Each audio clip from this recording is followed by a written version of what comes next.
Hi, I'm Taylor with Mom on the Spectrum, and today I have an interesting topic that I've decided to call the peanut butter and jelly conundrum. This is an epiphany I literally had last week as a 34-year-old late diagnosed autistic mom about an experience I had in third grade where I had no words to describe what was happening, but now I do, and my mind is kind of blown. So we're going to jump into that. But first, I want to make sure you know about my totally free ultimate guide to understanding autism. I have taken the top 40 most important terms to understand as a late diagnosed autistic adult, and I've put them in an easy to read, colorful, fun format for you to download. So if you're interested in checking that out, link in the description, totally free. If you're new to the channel, welcome. I'm so glad you're here. The most important thing to me in my work is connecting autistic adults to each other. We've been invalidated and unseen for so long that it's really time for us to gain connection and validation and support. So if that's something you're looking for in your life, make sure you subscribe to the channel so you can be a part of all we have going on here. Also, if you could like this video and give it a thumbs up, that's super helpful to me and the channel, and I really appreciate it. With that being said, let's jump into the PB&J conundrum. So, do you have memories that you kind of replay in your head often, but you don't necessarily process them? Like just the same recurring memories that'll pop up and you don't really do anything with them. They just kind of live in your head. Well, this peanut butter and jelly experience for me is something that I have replayed in my head over and over again. And I haven't really understood even that I've been doing that. I haven't had the awareness of it, if that makes sense. It's been like in my subconscious. And I didn't really understand the implications of that experience that I had until last week. It hit me like a light bulb. I don't even know why I wasn't even thinking about it. It was just like, oh, okay. So here's the peanut butter and jelly experience. In third grade, I was in Miss Leva's class, and the assignment was to write an instructional paper over how to make a peanut butter and jelly sandwich. And then Miss Leva would take the papers and she would read them aloud in class and use our instructions to assemble the sandwich. Well, we wrote our first draft, turned them in, and she takes the first paper and it says, put peanut butter on bread. So she literally, I've got my peanut butter here, takes the jar of peanut butter and sets it on top of the loaf of bread. And the class starts laughing. No, that's not what we meant. That's not what we meant. And she says, well, you've got to be specific, okay? Whenever you're teaching somebody how to do something, you've got to be specific. My brain kind of trails off. I'm like, wait, what?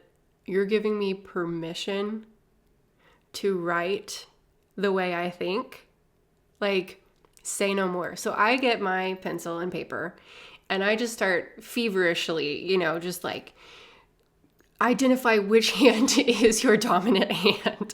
Please pick up the knife in your dominant hand and grab the jar of peanut butter with the opposite hand. It's just like I was being nitty gritty down to every single detail. I was like, if you want to know how to make a peanut butter and jelly sandwich, I am your girl. Like, I will teach you how to do it without missing a single beat. So looking back on it, I don't even think I finished the assignment. I think I took way too much time and she ended up having to stop me. Anyways, here's what I am taking away now as an adult from this experience. One, I remember sitting there and I'm not even sure I have the words for it yet. I just knew I wanted to make a video about it, so bear with me. It was like my world just the walls kind of came down and I saw, oh, I've been constructing this language to use in real life, where we skip steps, where we just like, put peanut butter on the bread, do this. I know what it's supposed to sound like. I know how I've been taught to communicate things. But you're allowing me to undo that process and start from where it makes, am I making any sense? To start from where it makes sense to me, like the really finely detailed communication and paying attention to every single step involved and really being thorough. It's like she was allowing me to go around all of the other filters that I had put on top of that to make my speech more acceptable to the person I was communicating to. This was the first time that I realized, like, this is how I want to communicate. Like, this is how my brain thinks. And I've been undoing that in order to satisfy other people's requirements for communication. And so it was this light bulb moment of like, oh, I'm really good at thinking this way, and I'm getting permission to use my brain in a way that it functions really well. And aside from that, it was also this feeling of like, this, and I didn't have the words for it at the time, but is this unmasking, right? Like there's a side of me that is filtered and curated to appease the person in front of me. But now I'm allowed to be raw and unfiltered and just put my brain on a page, and I see the discrepancy between those two people as a little third grader without having the words to understand that. And I just remember almost like the joy of that moment, and I feel like weirdly emotional talking about it, the joy of having no barriers in my communication, having the permission to have no filters in the way I communicated, and how liberating that felt. And for whatever reason, those realizations hit me, just fell out of the sky last week.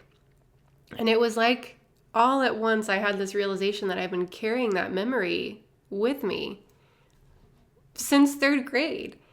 And for a good reason. It was like my world was being expanded. My experience was being validated. I was feeling seen and understood for the way that my brain operated. So I'm curious to hear from you in the comments. When you look back over your life and your younger self, what do you notice about your experiences that maybe you see in a different light now that you have the vocabulary for them?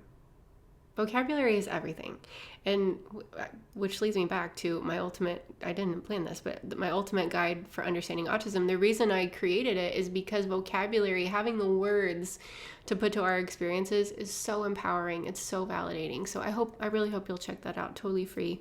And thanks for going on this peanut butter and jelly conundrum adventure with me.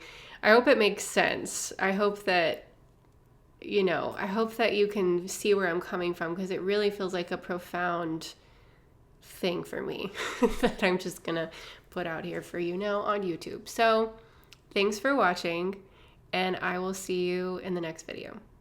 Bye.